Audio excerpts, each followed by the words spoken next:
Finally మన Splendor కి అయితే ఇన్సూరెన్స్ అయితే చేపిస్తాను అనమాట. ఇప్పటి వరకు అయితే ఇన్సూరెన్స్ లేదు, పొల్యూషన్ కూడా లేదు. ఇక్కడైతే పొల్యూషన్ ప్లస్ ఇన్సూరెన్స్ అయితే రెండు చేశారట. మన బండికి ఇన్సూరెన్స్ చేస్తే 900 రూపాయలు ప్లస్ పొల్యూషన్ చేసి 50 రూపాయలు, మొత్తం 950 రూపాయలు తీసుకుంటారంట.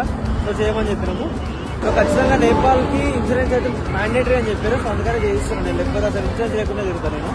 100cc స్ప్లెండర్ అమ్మార్కి కూడా అయితే పొల్యూషన్ అయితే చేపిస్తున్నాము. మళ్ళీ ఇన్ కేసు ఎవరైనా పోలీసు వాళ్ళు వస్తే ఖచ్చితంగా 1000-2000 అయితే చలాన్ వేస్తారు. ఎందుకు 100 రూపాయలతో పోయేదానికి ఎందుకంత చేసుకోవాలని చెప్పేసి చేపిస్తున్నాం అనమాట. ఇన్సూరెన్స్ చేయరా బాబు అంటే ఆన్లైన్ లో బండి లేదు అంటాడు గాయ. ఇదేందో అర్థమైతే లేదు. ఇక్కడికి వచ్చినాక ఆన్లైన్ లో బండి లేకపోవడేంది. సో పొల్యూషన్ అయితే చేయమని చెప్పినాము. అది కూడా డీటెయిల్స్ లేవంట ఆన్లైన్ లో. సో డీటెయిల్స్ అందులో ఎక్కించి చేశారంట. 200 రూపాయలు అయితే అంట. సరే అదొకటైనా చేయమని చెప్తున్నాము. ఇన్సూరెన్స్ మాక్సిమం ఎవరైనా పట్టుకుంటే ఇబ్బంది అవుతుంది, వాళ్ళని మేనేజ్ చేయొచ్చు, కానీ నేపాల్ మేనేజ్ చేయండి. సో ఫైనల్లీ ఈ రోజు అయితే మేము 3 స్టేట్స్ అయితే రైడ్ చేయబోతున్నాము. మహారాష్ట్ర, మధ్యప్రదేశ్ అండ్ ఉత్తరప్రదేశ్ అనమాట. సో ఖచ్చితంగా ఈ వీడియో ఇష్టం వాళ్ళైతే లైక్, షేర్, సబ్స్క్రైబ్ అయితే చేసేయండి. See in the next blog.